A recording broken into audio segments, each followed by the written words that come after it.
Adomna Angang Oiringeida Chellamba Shakti Taret.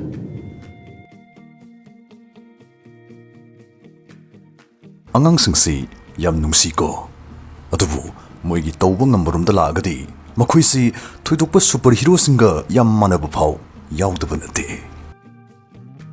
Aduna ngasigi video sagi khangjin min haurasi angang singda chenba atumna pamaga su upaidi leiraroi tawdumba angang singtagi super power taret. 1. Moide tumba yadaba kaisdi leibi pot nate hek tabaga tumki bangamba angang singni. Angang macha leiba imung singdagi aikoina toina taba phangba wahi pareng haragadi shh langanu angang tumi haiba sigi wahi pareng su oiromgani. Angang macha chen baistabu mama mapa oibasing angang du sindaringi da moi masadi tumba pothabagi changsi yam watli. Aduna moigi khwaidagi nungaijabi haragadi angang na tumthakhiba asni. Aduna moigi macha na tumikanda kananumna ka langsilak pasti moigi machin makhana gymnastic toksilak pakaistia yam common oi haijariba. Adubu mayam ngastagidi khangjin bihoro hekta dhulok thunjilo haibai wadina sati. Adubu khangjin bihoro angang amana set ke yauna sethagragadi moide heavy metal dijen nungjen vision amata mawa logit ponate. Mitkap sungthok thoro oi moide kaklok chinguraga mitkap thorakan bi khoi khundrak pongi imagum banate.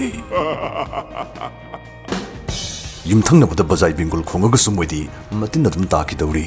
Sigi super power si pamasing thumbs up soidana nambiramu akhoi madinga saina namamani.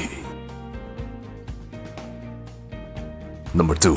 Angang singsi pura laingam bangaktani moidi kainom yolaga sorsutum holaga leiba ngami. Marak thana hainabulai aikoi sagi sakta khoda aikoi gi samgisu thaudang lei apungtang tangbaduna makhalam oikre isagi sam phaba pamda babu kana leige adu hujkan gi pinsi mahingasna nupasing dasu samkin basi yam achobi su ama oinarakli mipai bikhainu masigi muktadi men metersna yam effective oiba product ama puthuk pidagli samgi oigera koi gi oigera unsagi oigera nubagi problem ayam basigi men meters ki ebastagi free da doctor consult to yani se khudam moina sam hairasi samkin magistesi taret le stage 1 the hairline si khitang hanjin uwiyai udabsu yai adu stage 2 the hairline amadi temple si khara hanjin kiba kaidana sumaina mathang mathang lai adu khwai maru odidi adong karam stage the lady haiba khangdok pasni ahan stage maris phaugi manung da leragadi madu treat tawbiya sigi hari stage marimuk asigi chana treatment men meters tagi phangbani matang sta panjahoge sigi stage marimuk sta cha chana gadaba product ama hairagadi sigi hair growth serum roll on asni masi india gi ahan roll on hair growth serum ni masi chupsin bathoba alcohol free oiba seasonable live poipu puraga chatpa yaba 3 months use torgadi mafam khangna kanaba phangba product ni hairi mag active ingredients sam haugathanbada mateng pangbaidama clinically proven tokre seasonabinium se affected area the role si directly applied to bigdawni 1 ml gi chang yodrwa hanjin roll to bigdawni sigi matung pung taruk tariti ko thaduk piroi masi main meters ki app amadi website li leibi yani aduga main meters ki app su download to use the habit tracker dan ma yawribani adongi improvement masi seasonable yam kanarakane app link product link coupon code description dagi phangbigani. Number 2.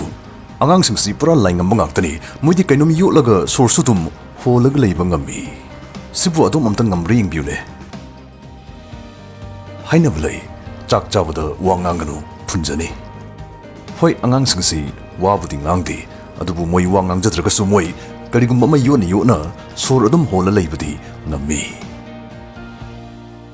karigi ngami ba maramdi moidadi sigi fringsi ahalsingdagi hena chatkalaga yawra lei maramsna moina kainum yotpa matamda moigi nungsit lambisi epa glatasna thingjilakpa ngamde adugini moina yona sor honbasu ngamliba. Number 3. Pokpuda ngariba angangdi kapide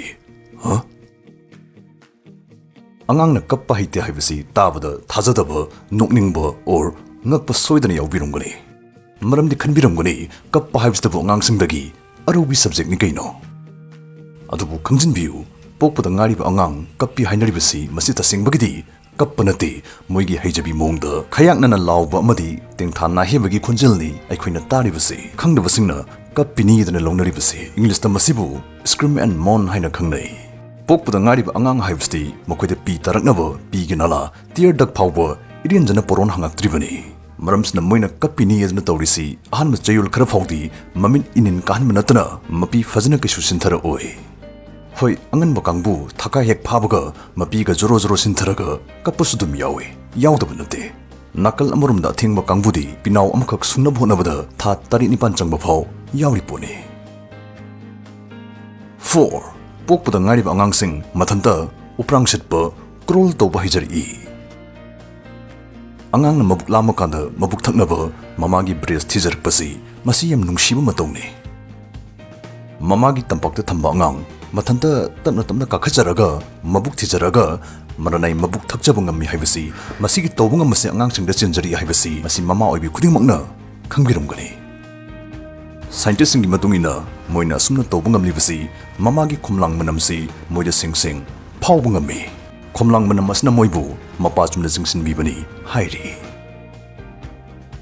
5. Moisi ising pamkhrabajani isingda ngaujaba angang. Adom chahi kyadai iroi bahirpage taruk taret ta topinu hojukpau haitebasudum yaurumganida. Angang Oiringeida diving reflex phangaktabadagi adum kikidana tamdabadai haitabadum yaunabnida. Se tu tha tarukki angangnaka iroiningbasdi karida hairurani support tawbira isingda lufun matamda moisi mathanta sorga thingjinjakhini.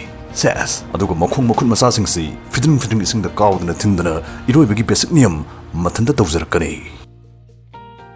Tha anidagi tha taruk phogi manungda leiba angang 39 da study taw matamda moi chada 95.3% di iroi matamda sisi tawdongni kaiba mathanta pokcharpasigi diving reflex si yauraga pokchari I hairi.